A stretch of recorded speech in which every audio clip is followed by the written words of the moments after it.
For a while now, the Republicans have been weaponizing their words, and it's far past time to stop calling the GOP the party of family values because they're anything but that. Now, repeat a lie often enough and it becomes the truth. Now, this is one of the primary rules of a successful propaganda operation. Now, today's Republican Party and conservative movement and their propagandists across the right-wing echo chamber use this principle to great effect every day.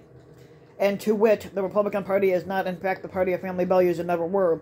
In reality, today's Republican Party and the conservative movement are enemies of the American family and tradition, and the American family and children. Now, the most recent example is the manufactured debt ceiling crisis, where House Speaker Kevin McCarthy and other Republicans in Congress are holding the country hostage by threatening to default on the federal government's financial obligations unless their austerity policies such as draconian cuts to health care, education, veterans benefits, Medicaid, food stamps, housing assistance, and other programs are forced into place. Now, if the Republicans cut off the food stamps, then they're going to lose a majority of their supporters anyway. Now, in all, if the Republicans get their way, the country's already weak social safety will be further gutted, and even more money will be transferred from the American people and up to the moneyed classes and corporations. Eileen Arazia, who's the executive director of Parents Together, explained how the Republican Party's proposed budget cuts will hurt American families and children, and as part of a much larger neo-fascist and anti-democracy campaign. Now, it's important to look at this, and it's that we look at the actions of elected officials and not just the words. The Republican politicians keep telling us that the parents matter, but their actions tell a different story, one about a country that prioritizes the few over the many, and where the ultra-wealthy and corporations get all the breaks while most families struggle to get by. They want us to think it's our fault, but it's not. It's their systemic failure to think that it's our fault, but it's not. And it's also their systemic failure to champion policies that give families the tools that they need to succeed, things like access to affordable child care and paid medical leave and paid sick leave.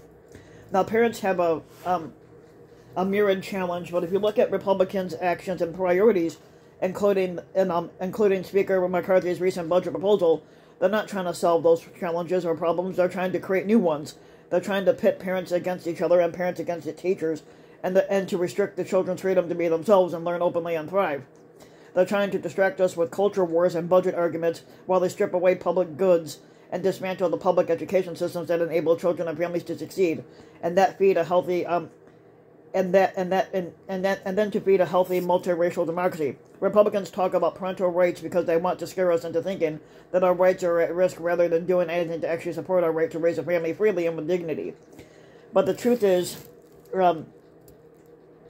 that most parents support solutions that center the needs of families in this country and the types of policies that allow us to love and care for our children the way that they deserve. If and when we advance these solutions, and not only will families be better off for it, so will the country. And today's Republicans and conservatives show their contempt and hostility towards the American family, and in particular children, and other vulnerable people in many other ways as well. As part of a nationwide plan, Republicans in states such as Iowa, Missouri, Arkansas, Wisconsin, Ohio, and elsewhere are trying to get rid of child labor laws. Such outcomes will leave children vulnerable to financial and all manner of exploitation and danger.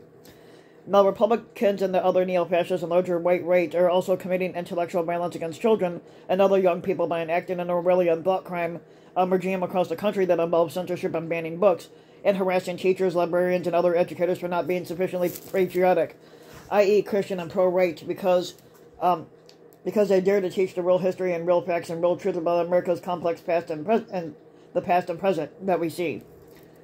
Now,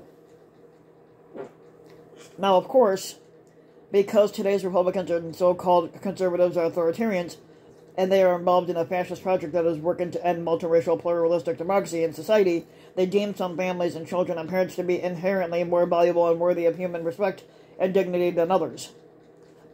Now, during a recent congressional hearing, Republican Representative Marjorie Taylor Greene recently said that adopted parents and other parents through marriage or other non-biological relationships are not real parents, and by her means they're not family. Republican Montana State Representative Carrie Seekins Crow said during a debate in March that she would want her transgender child to commit suicide rather than live as her best true self by following through with the gender-affirming surgery. Now, Seekins Crow went so far as to publicly say that one of the big issues that we have heard today and we've talked about lately is that without surgery, the risk of suicide goes way up, And well, I am one of those parents who's lived with a daughter who was suicidal for 3 years, and someone asked me, wouldn't I just do anything to help save her? And she basically said, no. That's because she's a piece of shit. Okay. Under the Trump regime, a system of concentration camps was created as part of a larger regime of white supremacist terror where black and brown migrants and refugees had their children stolen from them by the federal government through a program euphemistically described as family separation. In Florida, Texas, and across other parts of the red state America, the Republicans and their agents are enacting laws that allow for transgender children to be stolen away from their parents by the state and other concerned parties. Now, unfortunately, instead of consistently confronting, exposing, and debunking the lie that the Republican Party represents family values, most Democrats and progressives in the mainstream news media and larger political class more generally simply repeat such claims without correction or other intervention. There are many other examples of this error and strategy, such as how the Democrats and centrists and progressives consistently amplify the Republican Party's branding and lies that they are pro-life and represent and have a monopoly on patriotism, national security, real America, law and order, small business, entrepreneurship, opportunity, and freedom, which none of the Republicans even represent any of that. Now, almost all of this right-wing branding is easily shown to not be true because it's not, even so in the age of Trump and the ascendant neo-fascism.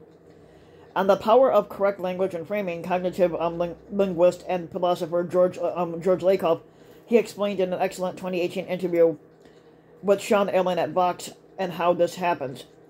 He basically wrote a book called "Don't Think of an Elephant," which makes the point that if you negate a frame, you activate if you negate a frame, you activate the frame.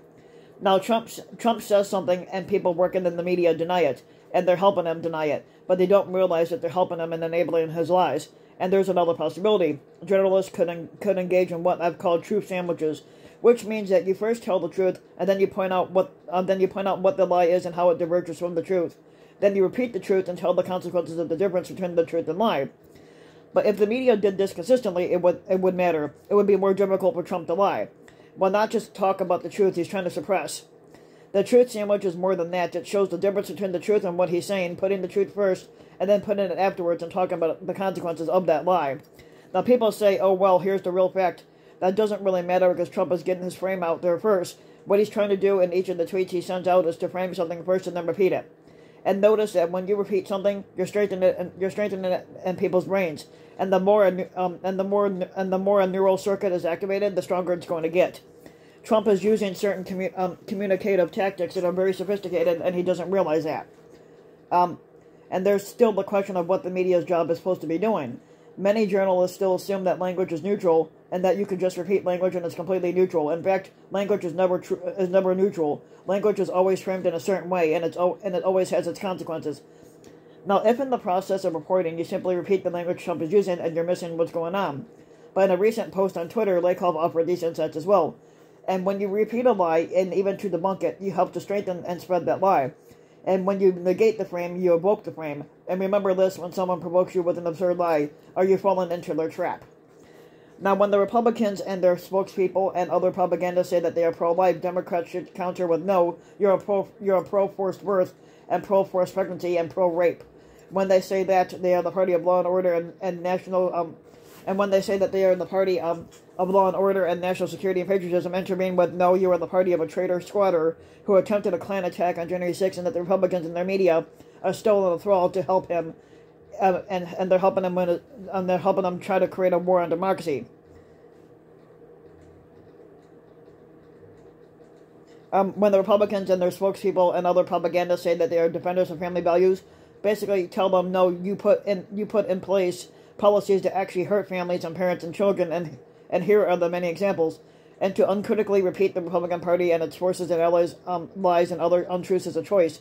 The Democrats, the mainstream news media, and other opinion leaders and people with a public platform can easily decide not to do so. Unfortunately, most of them will choose to proceed with bad and lazy habits that only empower the Republican Party and its war on democracy, freedom, and a good and humane society and reality itself.